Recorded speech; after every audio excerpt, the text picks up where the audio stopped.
So I'm Dr. April Jackson, and I'm Associate Professor in the Department of Urban Planning and Policy here at CUPA at UIC, and I'm also Director of City Design. So the Voorhees Gentrification Index is actually an update of the index from 2015. It was originally launched about 18 years ago as a way to sort of inform communities about neighborhood change, gentrification, and displacement pressures, and ways to mitigate gentrification and displacement in neighborhoods. And so it was done by community area originally. We did an update to look at census tracts, which is a little bit more nuanced, to really kind of understand where neighborhood upgrading has happened at the census tract level. And so with that, we found that there wasn't a lot of change between 2010 and 2019 actually. As you can imagine, it just was more polarized between the south side and the north side. We did find at the community area between 2010 and 2019, there was more positive change or neighborhood upgrading in neighborhoods like Humboldt Park, Logan Square, Avondale, and Westtown. Neighborhoods that have seen a lot of private investment and public infrastructure improvement projects.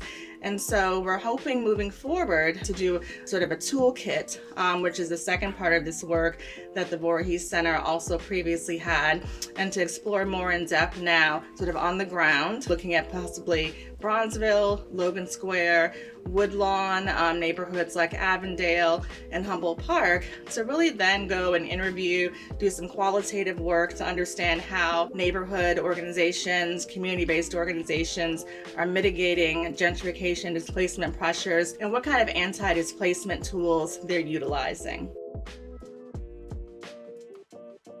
So this is a report that was funded by the Polk Brothers Foundation, and we wanted to look at where the Chicago Plan for Transformation was at year 25. The Plan for Transformation, as many of you know, was the most ambitious, redevelopment plan for public housing in the country.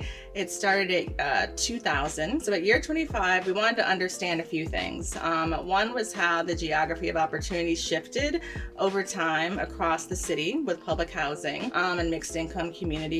Also, we wanted to understand on the ground how implementation had evolved, and so we looked at that across 4 different sites, 3 Hope 6 sites, one being West Haven Park, Roosevelt Square, and Cabrini Green. And then we also looked at the first choice neighborhood site here in Chicago, Woodlawn Park, to then understand how things had evolved, particularly with the change in implementation and with now moving to more expanded, equitable, and sort of inclusive approaches with housing, neighborhoods, and people, and also more funding and access with the Choice Neighborhoods Initiative.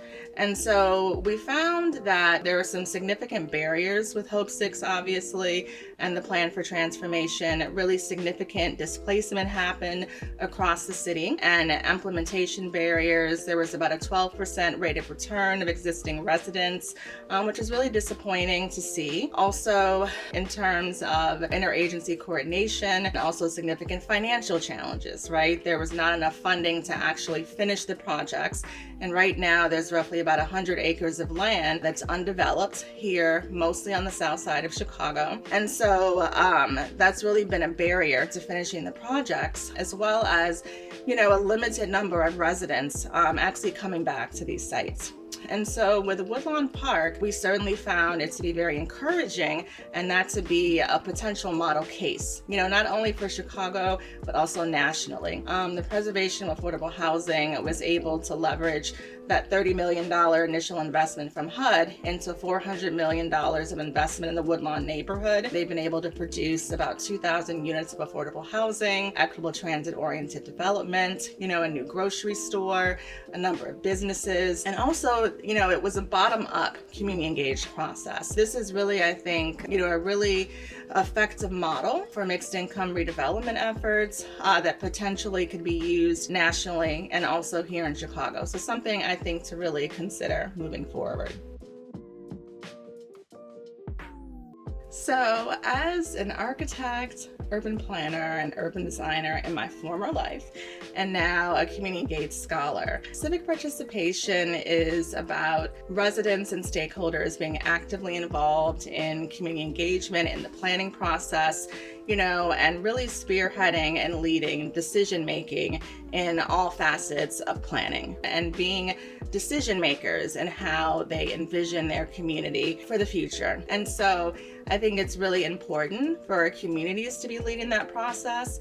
And as planners, we are there to support, right, to guide, to work alongside them, and to provide technical assistance. And so I see that as our role as planners, and then also, in my research and also in teaching, working with students. It's a really, I think, rewarding and wonderful experience to work with our students alongside our community partners, providing technical assistance for community engaged work. But again, I think it needs to be bottom up always. Again, we're just there to support community members, but them spearheading the process, I think, is the most important thing. And that it's always inclusive and culturally competent, and that we do it with a sense of cultural humility.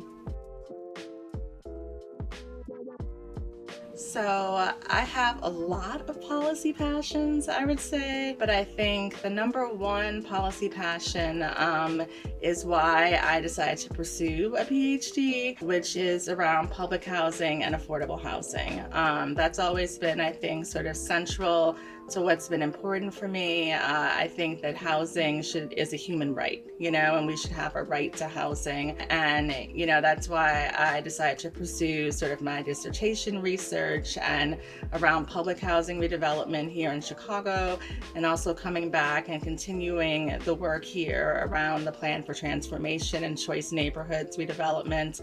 And, I really hope to see Chicago and the City of Chicago and the Housing Authority to have a stronger commitment to finishing up the public housing redevelopment here, and also looking more toward, I think, a justice-based approach to doing social housing with the Green Social Housing Program here.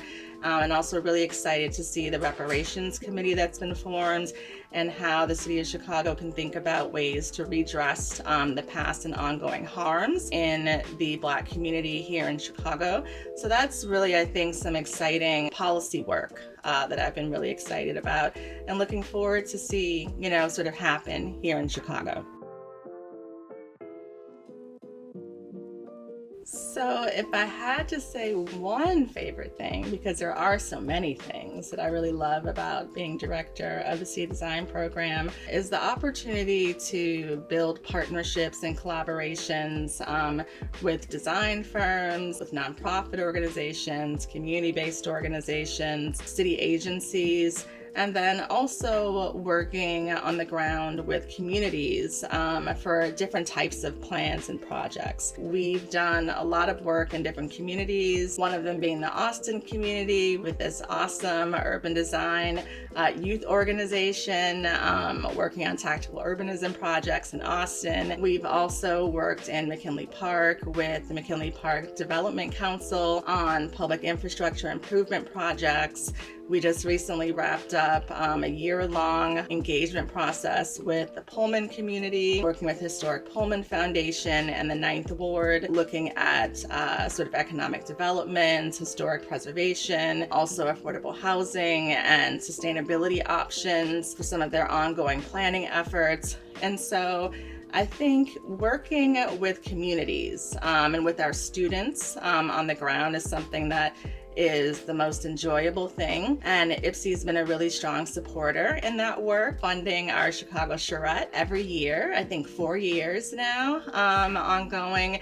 So really appreciate that support. And I think that's actually my favorite class to teach, because doing the engagement work, I think, is just really important for planners and, our students to really be supporting our communities here in Chicago. So that's my favorite thing to do here as a city design director.